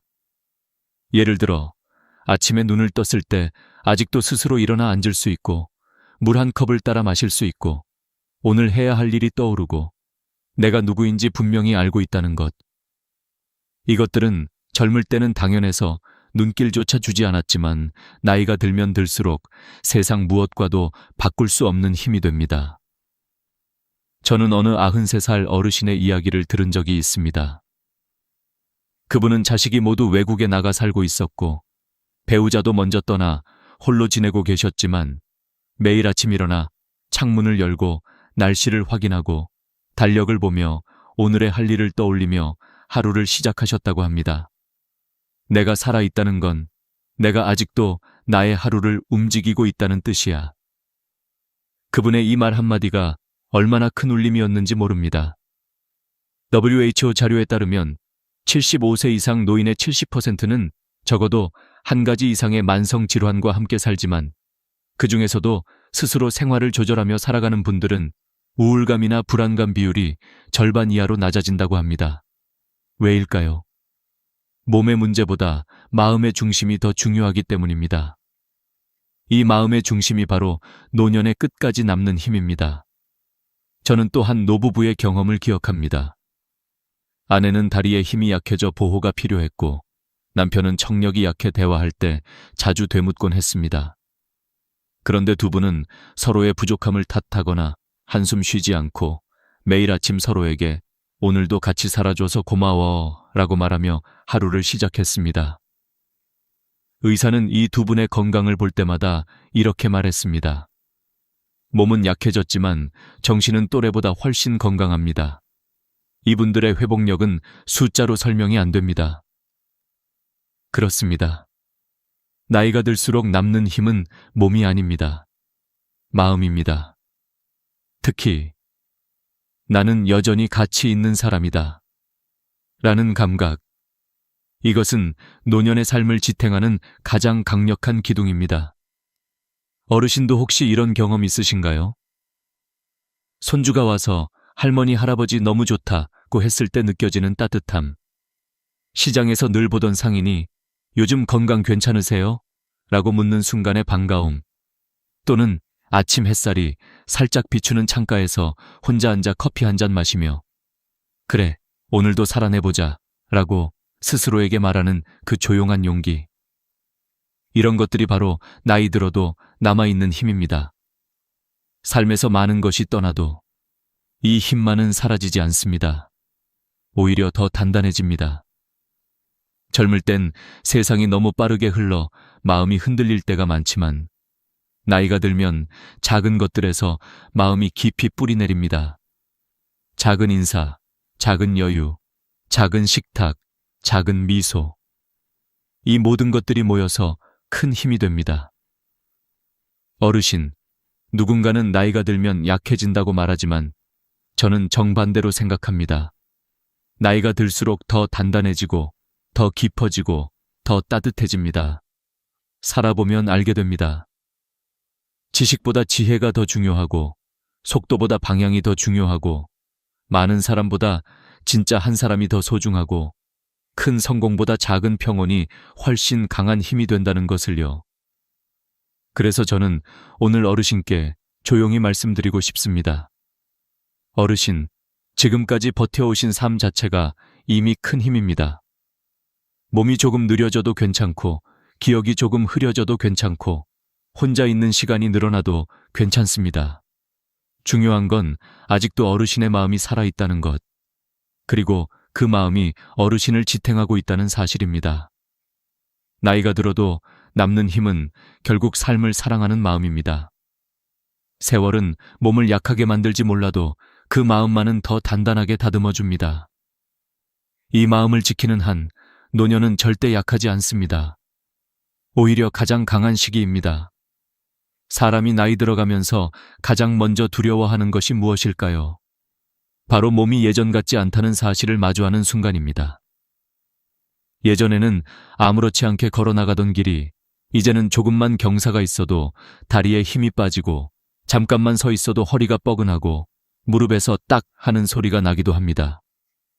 그런데 어르신 중에는 여전히 지팡이 없이 걸어다니고 아침에 일어나 두 다리로 단단히 균형을 잡고 장을 보러 나갔다가도 서너 군데 가게를 들러 천천히 둘러보며 몸을 움직이시는 분들이 계십니다. 이런 모습은 절대 평범한 게 아닙니다. 의학적으로도 70세 이후에 지팡이 없이 균형을 유지하고 일정 거리를 스스로 걷는 능력은 전체 노년층 중 약 2호소 30%만이 안정적으로 유지한다고 합니다. 즉 지금도 스스로 걸어다니고 계시다면 어르신의 심장노의 근육 관절이 아직도 서로 잘 맞물려 돌아가고 있다는 놀라운 증거인 것이죠.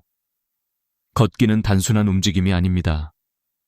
뇌에서 걸어라 라는 신호를 보내면 다리 근육이 반응하고 관절이 부드럽게 따라 움직여야 하며 심장에서는 피를 빠르게 공급해야 합니다. 이 세 개가 동시에 조화를 이루어야 걸음이 나오는 것입니다. 그러니 오늘도 스스로 일어나 걷고 계시다면 정말 스스로 칭찬하셔도 됩니다. 이것은 아무에게나 있는 능력이 아니기 때문입니다. 기억력도 마찬가지입니다. 나이가 들면 제일 먼저 흔들리는 게 머리라고들 하지요. 하지만 어르신 중에는 손주 생일을 잊지 않으시고 병원 예약 날짜를 따로 메모해두지 않아도 생각이 나고 오늘이 몇 월 며칠인지 요일이 무엇인지 또렷하게 기억하시는 분들이 계십니다. 이것도 대단한 능력입니다. 왜냐하면 70세 이후에 단기 기억력과 일정 처리 능력을 유지하는 것은 뇌세포 간 연결이 아직 살아있다는 뜻이거든요. 실제로 뇌과학 연구에서는 매일 신문을 읽거나 TV 뉴스를 집중해서 보거나 하루에 10분이라도 대화를 지속하는 분들이 그렇지 않은 분들보다 인지기능 감퇴 속도가 40%나 더 늦다고 합니다.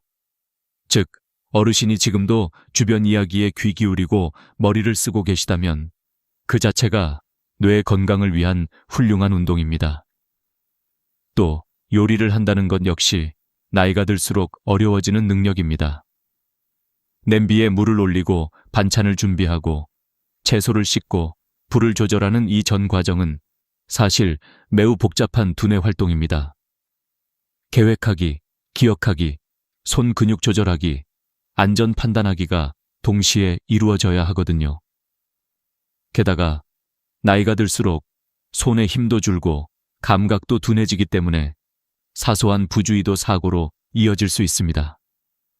그런데도 지금도 반찬 몇 가지를 뚝딱 만들고 혼자 드시는 날에도 밥상을 차려 천천히 식사하신다면 그것만으로도 어르신은 몸과 마음이 서로 연결되어 있다는 증거입니다. 식사를 챙긴다는 것 자체가 나는 아직도 나를 돌볼 힘이 있다 라는 선언과도 같습니다. 실제로 노년층 건강 연구에서는 혼자 사는 노인의 우울감과 신체 기능, 저하의 가장 큰 원인이 제대로 된 식사를 하지 않는 것이라고 밝혀졌습니다. 즉 스스로 밥을 준비하는 습관만 유지해도 삶의 질이 월등히 높아진다는 뜻이지요. 어르신, 몸은 솔직합니다. 아프면 아프다고 말하고 힘이 없으면 없다고 말합니다. 그런데 어르신의 몸이 아직도 나는 할 수 있다고 말하고 있다면 그건 정말 귀한 일입니다. 지금도 걷고 요리하고 기억하고 생활을 스스로 챙긴다는 것은 어르신이 잘 늙어가고 있다는 강력한 신호입니다. 그리고 저는 이 말을 꼭 전해드리고 싶습니다. 몸은 우리가 생각하는 것보다 훨씬 오래 우리를 지켜줍니다. 건강은 완벽하지 않아도 괜찮습니다. 중요한 건 몸이 보내는 작은 신호를 무시하지 않고 오늘 할 수 있는 만큼 움직이고 기억하고 살아내는 것입니다. 그것이 바로 나이 들어도 빛나는 삶의 첫 번째 조건입니다. 나이가 들수록 사람들은 몸이 예전 같지 않다는 사실을 누구보다 잘 알고 있습니다. 하지만 진짜 지혜로운 어르신들은 건강이 서서히 무너지는 순간조차 삶을 다시 바라보는 기회로 삼습니다. 저는 오늘 어르신께 그 이야기를 전하고 싶습니다. 건강은 우리가 붙잡으려 하면 할수록 더 멀어지고 지나친 자신감이나 불안은 오히려 몸을 더 약하게 만들곤 합니다. 그러나 몸이 보내는 신호를 겸손하게 받아들이고 바르게 대응하면 노년의 삶은 다시 단단해질 수 있습니다. 어르신, 혹시 이런 경험 있으신가요? 어느 날 갑자기 무릎이 내려앉는 느낌이 들고 손가락이 생각보다 잘 움직이지 않고 예전처럼 빠르게 걷고 싶어도 몸이 따라주지 않을 때요. 이건 단순한 노화가 아니라 몸이 이제는 조금 천천히 가도 괜찮다라고 알려주는 신호입니다. 이 신호를 무시한 채 젊을 때처럼 움직이려고 하면 몸은 더 큰 대가를 요구하지만 반대로 신호를 겸손하게 받아들이면 삶의 리듬이 다시 안정되기 시작합니다. 의학 연구에서도 밝혀졌습니다. 65세 이후에는 전체 인구의 약 78%가 크고 작은 만성질환을 한 가지 이상 겪는다고 합니다. 고혈압, 당뇨, 관절염, 심혈관 문제는 나쁜 삶의 결과가 아니라 자연의 흐름에 가깝습니다. 그런데 우리의 마음은 그 흐름을 쉽게 인정하지 못하지요. 아직은 괜찮겠지. 나는 아직 젊어 하며 무리하다가 오히려 더 큰 병을 초래하는 경우가 많습니다. 실제로 제 이웃 아주머니는 매일 산을 오르며 나는 평생 병원에 안 갈 거야 라고 장담하곤 하셨습니다. 그런데 어느 날 산 정상에서 갑작스러운 어지러움으로 쓰러져 응급실에 실려 가셨죠. 그분이 나중에 하신 말씀이 있습니다. 몸은 나보다 정직하더라. 나는 속이려 했지만 몸은 이미 알고 있었어. 어르신, 몸은 절대 거짓말을 하지 않습니다. 무릎이 아프면 쉬라는 뜻이고, 숨이 차다면 속도를 늦추라는 의미이고, 기억이 흔들리면 머리를 조금 더 쉬게 하라는 신호입니다. 이런 신호를 받아들이는 사람이 바로 현명한 사람입니다. 건강을 잃어본 사람만이 깨닫습니다. 건강은 잡는 것이 아니라 관리하는 것, 그리고 관리한다는 건 무리해서 지키는 게 아니라 상황을 인정하는 태도를 기르는 일이라는 것을요. 어떤 의사는 이렇게 말했습니다. 노인의 건강관리에서 가장 위험한 것은 지나친 자신감과 지나친 불안입니다. 자신감이 과하면 넘어지고 불안이 과하면 아무것도 못합니다. 균형이 중요하지요. 그래서 건강을 지키는 가장 좋은 방법은 거창한 운동이 아닙니다. 몸이 허락하는 만큼 꾸준히 움직이는 것입니다. 하루 20분 걷기, 가벼운 스트레칭, 작은 근력 운동, 이 정도가 오히려 가장 효과적입니다. 미국 의학협회에서도 70대 이상의 시니어에게 권장하는 운동 기준은 아주 단순합니다. 무리하지 않을 것, 숨이 과하게 차지 않을 것, 쓰러질 위험이 없는 환경에서 할 것, 이 세 가지만 지키면 됩니다. 그러나 운동보다 더 중요한 것이 있습니다. 바로 몸을 인정하는 마음가짐입니다. 제가 아는 칠순 어르신은 허리가 심하게 아픈 날이면 이렇게 말씀하십니다. 허리가 아픈 건 내 몸이 오늘은 쉬라고 하는 거야. 괜히 억지로 움직이면 내일은 아예 못 움직여. 이것이 진짜 건강의 지혜입니다. 몸이 보내는 메시지를 거부하지 않고 그 메시지를 존중하는 삶. 그러면 오히려 몸도 마음도 훨씬 더 오래 버텨줍니다. 제가 병원에서 들은 이야기 하나 있습니다. 90세 할머니 한 분이 의사에게 이렇게 말했답니다. 건강은 마치 손님 같아요. 내가 정성을 다하면 오래 머물고 내가 무리하면 금방 떠나요. 그 의사는 그 말을 의학적으로 설명하면 이렇게 된다고 했습니다. 몸은 부담을 싫어합니다. 너무 적게 움직여도 떠나고 너무 많이 움직여도 떠납니다.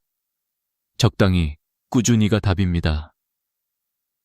어르신, 건강이 떠나는 것이 무서운 게 아니라 그 사실을 인정하지 않는 마음이 더 위험한 것입니다. 우리는 살아오며 많은 것을 붙잡으려 했지만 이젠 붙잡지 않고 받아들이는 법을 배워야 할 때입니다. 건강은 완벽하게 지키는 것이 불가능합니다. 하지만 무너지지 않게 붙잡는 건 가능합니다. 오늘 내가 할 수 있는 만큼만 움직이고, 오늘 내 몸이 허락하는 만큼만 먹고 쉬고, 오늘 내 마음이 감당할 수 있는 만큼만 걱정하는 것. 이런 태도가 건강을 지키는 가장 조용하고도 강력한 방법입니다. 어르신, 혹시 오늘도 작은 통증을 느끼셨나요? 그 통증은 당신이 약해졌다는 증거가 아니라 당신의 몸이 여전히 당신과 대화하고 있다는 증거입니다. 몸이 말을 걸어오고 있다는 건 아직 늦지 않았다는 뜻입니다. 그러니 너무 두려워하지 마세요. 건강은 떠나는 것이 아니라 우리에게 조금 더 천천히 살아가라고 손을 잡아주는 것일지도 모릅니다. 이제 다음 이야기로 부드럽게 넘어가겠습니다. 어르신, 우리가 나이를 먹어가면서 가장 먼저 잃는 것은 힘이 아니라 속도입니다. 예전처럼 재빠르게 움직이지 못하고 한 번 앉았다 일어나는 데에도 조금 더 시간이 걸리고 작은 글씨를 읽기 위해 눈을 한 번 더 찡그려 보게 되지요. 그런데 놀라운 건 바로 그 느려짐 속에서도 여전히 잃지 않고 지켜내고 계신 능력들이 있다는 사실입니다. 오늘 이 이야기는 바로 그런 능력들, 즉 세월이 흘러도 사라지지 않고 여전히 어르신의 삶을 지켜주는 소중한 힘에 관한 것입니다. 그리고 그 힘이야말로 노년의 건강과 품위를 결정짓는 가장 중요한 지표라는 사실 꼭 말씀드리고 싶습니다. 어르신, 혹시 지금도 의자나 소파에서 손을 짚지 않고 자연스럽게 일어나실 수 있으세요? 다시 한번 생각해 보세요. 이 동작 하나가 정말 별거 아닌 것처럼 보일지 몰라도 실제로 병원에서는 이 능력을 노인의 종합 건강 테스트로 활용합니다. 의자에서 손을 쓰지 않고 일어나기 테스트는 다리 근력, 균형 감각, 허리와 배의 코어 근육, 관절의 탄력, 신경 반응 속도까지 모두 포함하고 있기 때문입니다. 예전에 국립재활원에서 발표한 자료에서도 65세 이상 어르신 중 손을 짚지 않고 일어날 수 있는 사람은 그렇지 못한 사람보다 낙상 위험이 40% 낮다고 나왔습니다. 즉, 단순한 동작이 아니라 넘어지지 않는 몸, 스스로 버틸 수 있는 몸을 의미하는 것이지요. 특히 어르신들이 가장 두려워하는 것 중 하나가 바로 넘어지는 사고입니다. 한번 넘어지면 고관절 골절이 생기고 움직임이 줄어들고 그로 인해 근육이 약해져 다시 넘어질 확률이 높아지는 악순환이 시작되죠. 그래서 의자에서 손 없이 일어나는 능력은 단순한 체력이 아니라 내가 아직 내 몸을 스스로 지킬 수 있다는 증거입니다. 오늘 아침에도 손을 짚지 않고 일어나셨다면 어르신은 이미 많은 분들보다 훨씬 튼튼하고 멋지게 나이 들고 계신 겁니다. 그리고 또 하나 놀라운 능력이 있습니다. 바로 돋보기를 찾지 않고도 책이나 신문을 읽을 수 있는 것. 어르신, 이게 얼마나 큰 축복인지 아십니까? 나이가 들면 누구나 시력이 떨어지고 백내장, 황반변성 같은 질환이 찾아오기 쉽습니다. 실제로 대한한과학회에서는 60세 이상 인구의 절반 이상이 백내장 초기 증상을 가지고 있다고 밝힌 바 있습니다. 그런데도 여전히 신문을 자연스럽게 읽고 TV 자막을 놓치지 않고 약봉투에 적힌 글자까지 또렷하게 볼 수 있다면 이는 단순히 눈만 좋은 게 아닙니다. 그건 뇌와 눈이 아직도 훌륭하게 협력하고 있다는 뜻입니다. 눈은 외부에서 정보를 받아들이고 뇌는 그것을 즉각적으로 해석합니다. 즉, 시력이 좋다는 것은 시력 그 자체만이 아니라 어르신의 인지 능력과 신경계 전체가 건강하다는 신호이기도 하지요. 게다가 글씨를 또렷하게 볼 수 있다는 것은 곧 삶을 스스로 관리할 수 있다는 의미입니다. 약 시간 확인하고 병원 진료 날짜 체크하고 문자 내용을 읽고 필요한 정보를 스스로 챙길 수 있다는 것. 이것은 자립이라는 가장 소중한 능력으로 이어집니다. 그리고 또 하나 중요한 능력이 있습니다. 바로 균형 감각입니다. 어르신이 평소에 앉았다 일어날 때 어지럽지 않고 걸을 때 휘청거리지 않고 계단을 내려갈 때도 무서워하지 않는다면 이 또한 엄청난 힘입니다. 균형 감각은 나이가 들수록 가장 빠르게 약해지는 기능 중 하나인데 이를 지켜내고 계시다는 건 몸을 아주 잘 관리해 오셨다는 뜻이지요. 예전에 78세 할머니 한 분이 계셨습니다. 주변 사람들은 그 나이에 어떻게 그렇게 잘 걸으세요? 하고 놀라곤 했습니다. 그 할머니는 이렇게 말씀하셨습니다. 빨리 가지는 못해도 천천히 흔들리지 않게 가는 게 중요해. 속도보다 중심이 더 소중한 나이가 있거든. 그 말을 들으며 저는 깨달았습니다. 나이가 들면 우리는 속도를 잃지만 중심을 잡는 힘은 더 깊어질 수도 있다는 것을요.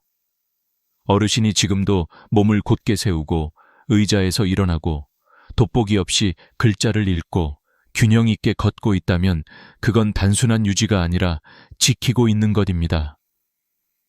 나이가 들면 얻는 것보다 지키는 것이 더 어렵습니다.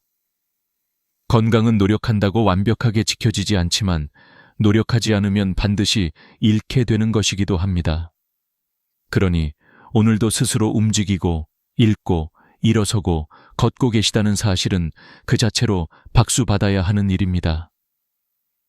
어르신, 느려졌다고 해서 약해진 것이 아닙니다. 속도는 줄었지만 능력은 여전히 살아있고 그 능력들이 어르신을 하루하루 지탱해주고 계십니다. 그리고 이 능력들은 아무리 훌륭한 약이나 치료도 대신해 줄 수 없는 오직 어르신만이 만들어 온 인생의 결실입니다. 그러니 오늘도 천천히라도 일어나셨다면, 세상을 또렷하게 바라보셨다면, 균형 있게 한 걸음 내디드셨다면 스스로에게 이렇게 말해주세요. 나는 아직 괜찮다. 나는 여전히 내 삶을 걸어가고 있다. 어르신의 걸음은 비록 느릴지라도 그 안에는 세월이 준 지혜와 힘이 고스란히 담겨 있습니다. 그러니 앞으로도 그 걸음을 멈추지 마세요. 속도보다 중요한 건 방향이고 체력보다 중요한 건 의지이며 무엇보다 중요한 건 여전히 나답게 서 있을 수 있다는 사실입니다. 어르신, 살아오신 세월을 돌아보면 몸이 늙는 것보다 마음이 늙는 게 더 무섭다는 말을 자주 들으셨을 겁니다. 사실 노년을 가장 밝게 빛나게 하는 건 근육의 힘도, 재산의 크기도, 자식의 효도도 아닙니다. 바로 마음을 젊게 만들어주는 그 보이지 않는 힘, 호기심과 긍정이라는 두 가지 날개입니다. 이 두 가지는 눈으로는 보이지 않지만 삶 전체를 지탱하는 가장 강한 기둥이지요. 많은 분들이 이렇게 말씀합니다. 나이 들면 다 귀찮아져. 새로운 건 몰라도 돼. 그냥 조용히 살아야지. 하지만 저는 그렇게 사는 노년보다 더 아쉽고 더 위험한 노년이 없다고 생각합니다. 왜냐하면 마음이 굳어지고 다치는 순간 사람은 살아있어도 이미 반쯤 멈춰버린 삶을 살게 되기 때문입니다. 어르신, 혹시 요즘도 작게라도 이런 생각을 해보신 적 있으세요? 이건 왜 이럴까? 저건 어떻게 하는 거지? 한번 배워볼까? 바로 이 짧은 질문 하나가 마음의 나이를 되돌려 놓습니다. 무언가를 알고 싶어 하는 마음, 무언가를 다시 시작해보고 싶은 마음, 이 작은 떨림 하나가 어르신의 하루를 다시 살아있게 만듭니다. 실제로 인지의학 연구 자료를 보면 65세 이후에도 호기심과 배움의 의지가 유지되는 사람은 그렇지 않은 사람보다 치매 발병률이 약 40% 낮아진다는 결과가 있습니다. 뇌는 근육과 같아서요. 쓰면 쓰는 만큼 더 단단해지고 멈추면 멈추는 만큼 더 빠르게 노화가 찾아옵니다. 그래서 작은 호기심 하나가 뇌를 깨우고 마음을 일으켜 세우는 귀한 힘이 되는 거죠. 또 긍정의 힘도 빼놓을 수 없습니다. 의학 연구에서는 매일 감사한 일을 하나씩 떠올리는 노인은 스트레스 호르몬 수치가 23%나 감소한다고 하죠. 이건 단순한 기분 문제가 아니라 몸 전체의 회복력과 면역력에 직접적인 영향을 주는 매우 중요한 요소입니다. 어르신이 오늘 아침 눈을 떴을 때 아직도 걸을 수 있다는 사실, 식탁 위에 따뜻한 국 하나쯤을 먹을 수 있다는 사실, 손주가 전화를 걸어주는 작은 기쁨, 이 모든 게 마음의 약이 됩니다. 어떤 할머니가 계셨습니다. 주변 사람들은 다들 이 나이에 뭘 더 배우냐고 말할 때 그분은 스마트폰으로 사진을 찍는 법을 배웠어요. 처음엔 손가락이 어색해서 자꾸 잘못 눌렀지만 결국 손주에게 사진을 보내며 이렇게 말하셨습니다. 할머니도 이제 너한테 사진 보내줄 수 있다. 그 한마디에 손주가 얼마나 기뻐했는지 몰라요. 그 할머니는 말했습니다. 새로운 걸 배우려고 하니까 삶이 다시 밝아지더라. 저는 그 말을 잊을 수 없습니다. 또 어떤 할아버지는요, 70세가 넘어서 꽃 이름 외우는 취미를 시작하셨습니다. 동네 공원을 걸을 때마다 핸드폰으로 사진을 찍고 집에 와서 그 꽃의 이름을 찾아보는 거예요. 그러다 어느 날 손주에게 이렇게 말했답니다. 이건 산수국이고 저건 도라지꽃이야. 손주는 깜짝 놀라며 이렇게 대답했죠. 할아버지 멋있다. 어르신, 사람은 배움이 멈추는 순간부터 늙는다고 합니다. 반대로 배움을 놓지 않으면 나이는 숫자에 불과해져요. 호기심은 뇌를 젊게 만들고 긍정은 마음을 따뜻하게 지켜줍니다. 어떤 분들은 이 나이에 무슨 이라고 말하며 스스로를 가둡니다. 하지만 저는 이 말을 드리고 싶습니다. 나이는 배우지 않아도 되는 이유가 아니라 더 배워야 하는 이유입니다. 왜냐하면 노년의 배움은 성과를 바라보고 하는 게 아니라 마음을 살리기 위해 하는 것이기 때문입니다. 세상에 대한 작은 관심, 새로운 것에 대한 조용한 설렘, 누군가의 말을 듣고 미소 짓는 여유, 이런 마음들이야말로 노년을 빛나게 하는 진짜 젊음입니다. 어르신, 오늘도 TV 뉴스에서 처음 듣는 단어가 나왔다면 저게 뭘까 하고 한번 찾아보세요. 손주가 쓰는 신조어를 듣고도 그게 무슨 뜻이야? 하고 물어보세요. 동네에서 새로 생긴 가게 간판을 보고도 이건 어떤 곳이려나 하고 궁금해해 보세요. 그렇게 마음이 움직이는 순간 나이는 더 이상 어르신을 묶어두지 못합니다. 호기심은 삶을 다시 활짝 열어주는 열쇠이고 긍정은 그 길을 편안히 걸어가게 하는 따뜻한 바람입니다. 그리고 어르신은 이미 그 힘을 마음속에 가지고 계십니다. 이제 남은 건 그 힘을 매일 조금씩 꺼내 쓰는 일뿐이지요. 그렇게 어르신의 마음이 다시 젊어질 때 삶도 다시 빛을 찾게 될 것입니다. 나이가 들면 많은 것들이 서서히 멀어지는 듯 보이지만 사실은 그때부터 비로소 선명하게 보이는 것들이 있습니다.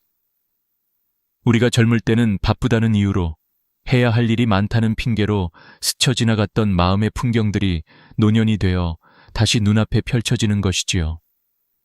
어르신, 지금 이 순간에도 당신은 여전히 의미 있는 삶을 살고 계십니다. 나이는 숫자일 뿐이라는 말이 결코 위로로만 끝나지 않는 이유가 바로 여기에 있습니다. 나이가 들수록 몸은 느려지고 기억력도 조금씩 흐려질 수 있지만 그 대신 마음은 더 깊어지고 세상을 바라보는 시선은 더 넓어지지요. 젊은 사람들은 미처 깨닫지 못하는 것, 바로 삶을 지탱하는 힘이 무엇인지 아는 나이가 된 것입니다. 6번째 마지막 이야기는 바로 이 힘에 대해 말씀드리고자 합니다. 그것은 거창한 성공도 아니고 많은 돈도 아니고 누구를 이겨내려는 힘도 아닙니다. 오히려 아주 작고 아주 세밀하고 아주 인간적인 것에서 나옵니다. 우리가 늙어가며 끝까지 붙잡아야 할 것은 바로 내가 이 세상에 아직 필요하다는 감각입니다. 이 감각은 거창한 역할에서 나오지 않습니다. 어떤 분은 동네 복지관에서 자원봉사를 하며 어르신이 계셔서 든든합니다 라는 한마디에 다시 살아갈 힘을 얻기도 합니다. 누군가는 손주에게 할머니, 내 얘기 들어줘 라는 말에서 하루의 의미를 느낍니다. 어떤 분은 매일 아침 지나가는 이웃에게 좋은 아침입니다 라고 인사할 수 있는 것만으로도 마음의 불씨가 꺼지지 않습니다. 중요한 것은 역할의 크기가 아니라 누군가에게 나는 여전히 필요한 사람이다 라는 사실입니다. 사람은 역할이 있을 때 마음이 늙지 않습니다. 반대로 역할이 사라지면 마음은 순식간에 무너지고 몸도 그 뒤를 따라 병들기 시작하지요. 하버드 성인 발달 연구에서도 밝혀진 사실이 있습니다. 노년의 행복과 수명을 결정짓는 가장 중요한 요소는 돈도 명예도 건강조차도 아니었습니다. 바로 가까운 관계, 작은 역할, 그리고 다른 누군가에게 도움이 되고 있다는 감각이었습니다. 이 감각을 잃은 순간부터 사람은 스스로를 쓸모없다고 여기기 시작하고 이는 건강보다 더 빠르게 마음을 병들게 합니다. 하지만 어르신, 당신이 오늘 하루 누군가에게 건넨 짧은 한마디, 따뜻한 미소, 작은 배려, 그것들이 전부 누군가의 하루를 빛나게 하는 힘입니다. 그리고 그 힘이 바로 당신을 살아있게 하는 생명줄이지요. 혹시 이렇게 생각하실 수도 있습니다. 지금 나에게 무슨 역할이 있다고? 하지만 역할이란 거창한 책임이 아닙니다. 집 앞 화분에 물을 주며 생명을 이어가는 것, 손주에게 안부 전화를 걸어주는 것, 혼자 식사를 하더라도 밥상을 정갈하게 차려내는 것, 오래된 이웃의 이름을 기억해 주는 것, 이 모든 것이 바로 역할입니다. 삶은 큰 일이 아니라 작은 일로 이루어져 있고 노년의 품위는 큰 성취가 아니라 하루를 성실하게 살아내는 태도에서 만들어집니다. 그리고 이 태도는 당신에게서 이미 빛나고 있습니다. 나이가 들수록 사람들은 잃는 것만 생각하지만 사실은 얻는 것도 많습니다. 더 깊은 지혜, 더 따뜻한 시선, 더 정직한 마음, 그리고 더 단단한 인내를 얻게 되지요. 젊은 사람들은 쉽게 갖지 못하는 것들입니다. 그러니 어르신, 스스로를 과소평가하지 마십시오. 당신은 여전히 누군가의 힘이고 희망이고 삶의 배움입니다. 오늘 이 영상을 보며 마음 한구석에서 작은 떨림이라도 느끼셨다면 그것이 바로 아직 살아있는 마음의 불씨입니다. 그 불씨는 쉽게 꺼지지 않습니다. 남은 인생을 어떻게 살아야 할지 고민이 되실 때 이렇게 스스로에게 말해보세요. 내가 있는 것만으로도 누군가에겐 힘이 된다. 이 한 문장이 앞으로의 당신의 삶을 지켜주는 든든한 기둥이 될 것입니다. 어르신, 지금 이 순간도 잘 살아오셨고 앞으로도 잘 살아가실 겁니다. 당신의 노년은 이미 충분히 아름답고 앞으로 더 깊어질 테니까요. 오늘의 이야기가 마음에 닿으셨다면 저희 채널에 따뜻한 동행을 남겨주세요.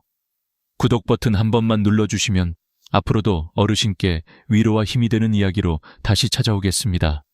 당신이 존재해 주셔서 감사합니다. 그리고 오늘도 반짝이는 하루를 살아가고 계신 어르신께 마음 깊이 존경을 전합니다.